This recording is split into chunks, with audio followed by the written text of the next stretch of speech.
Sardar Vallabhbhai Patel, the first Deputy Prime Minister and Home Minister of independent India, also was an Indian National Congress leader until his death.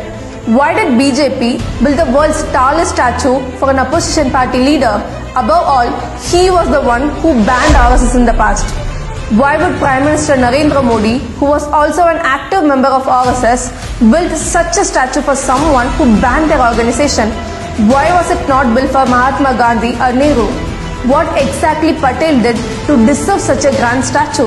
In 1947, we did not have the India we have right now.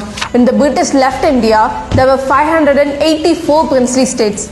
India did not get freedom. These 584 princely states got independence.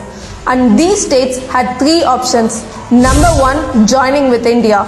Number two, joining with Pakistan. And number three, choosing to be independent. And everything is different in these states. From the language we speak, God we worship, clothes we wear, food we eat, every single thing is different from one another. Above all, these states had a king who can absolutely rule their own kingdom.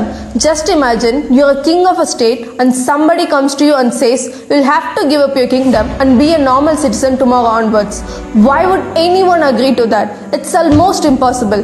That's what the Britishers thought. But one man made it possible, Sardar Vallabhbhai Patel, the man who should have been the first Prime Minister of India. India's constitution was made in 1950. Only after this, a proper election commission was formed. So in 1947, whoever was the Congress president would lead India for those 3 years. An internal committee of 15 Congress members conducted an election as to who should be the first Prime Minister. 12 of them chose Patel and 3 of them did not cast their vote.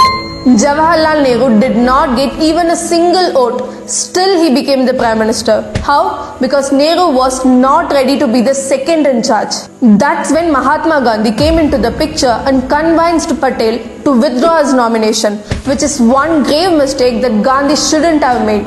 And that mistake haunted India for more than 60 years. Gandhiji should have realized that a man who's not ready to accept a democratic election will not be giving up that position for anything when he has power. That one family decided the fate of India for more than 60 years. But Patelji so generously gave up his position and was ready to serve the nation in whichever way possible, like a true leader should be. He took the responsibility to unite the princely states and became the first Home Minister of India. And the job he had was not an easy one. Even Gandhiji had said to Patel, the problem of the states is so difficult that you alone can solve it. Patel and his secretary VP Menon went on meeting every king of those princely states. Those states who chose to join with India would get security by Indian Army and all the foreign affairs would be handled by Indian government. And all the communications like roads, railways, postal will be managed by Indian government. There can't be any other better way to say that these kings would not be king anymore but the normal citizens of India. Patel did a lot of things to make it possible. He arranged tea parties, he invited the kings to his place, he went on to meet them at their place. To few of them, he spoke in a way to invoke their patriotism. To few of them, he threatened what could possibly happen if they don't join with India. To few of them, he offered favorable terms like paying the king's death sentence. Mostly, he encouraged the rulers to act out of patriotism and did not rule out force. He thought the king should be joining with India in good faith. But he set a deadline of 15th August 1947 for them to sign the document of accession. 560 states willingly merged into the Indian Union. Only 3 states refused to do so, which Patel thought were the most important parts to give up. Those are none other than Jammu and Kashmir, Junagadh and Hyderabad. Junagadh was specially important to Patel since it was in his home state of Gujarat. It was also important because in this Kathiawar district was the famous Somnath temple, but the Nawab of Junagadh district joined with Pakistan. It was, however, quite far from Pakistan and 80% of its population was Hindu. Patel diplomatically used the Indian force and demanded the Pakistan to withdraw the accession of Junagadh. After a lot of struggles, the Nawab fled to Karachi and the Indian army took over the control of Junagadh. After this, a public voting was conducted and 99.5% of the people voted to merge with India. And then, Hyderabad was the largest of the princely states, which included parts of present-day Telangana, Andhra Pradesh, Karnataka and Maharashtra. Its ruler, the Nizam Osman Ali Khan, was a Muslim, but 80% of its people were Hindu.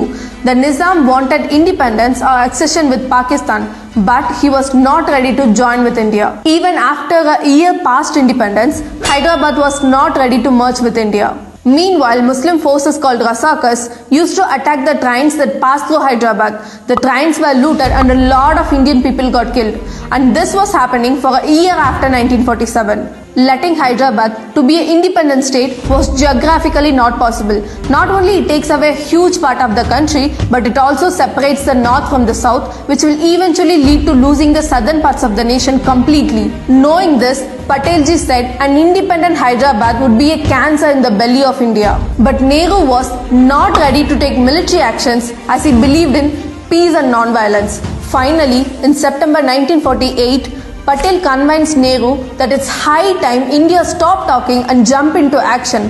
But still Nehru was not ready to pass the orders himself. So he went on a Europe trip while Patel, as acting Prime Minister, ordered the Indian army to invade Hyderabad. This was called as Operation Polo. And it took just 4 days for the Indian army to take control over Hyderabad.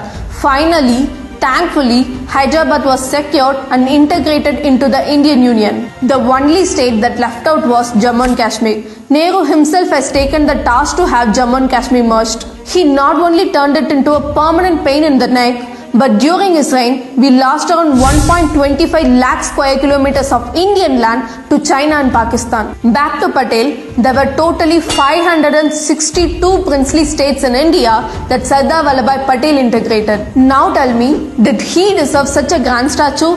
Yes, more than anyone else. More than Mahatma Gandhi? Yes, more than Mahatma Gandhi. We wouldn't be having the India we have right now if Sardar Vallabhbhai Patel was not there. And now the Congress leaders are criticizing that BJP is trying to steal their leader. Indian National Congress was in power for more than 60 years. Why Patelji's efforts were not recognized enough? Why Patelji's efforts were not appreciated enough? Is it just because Nehru had ego clashes with him? What do you think?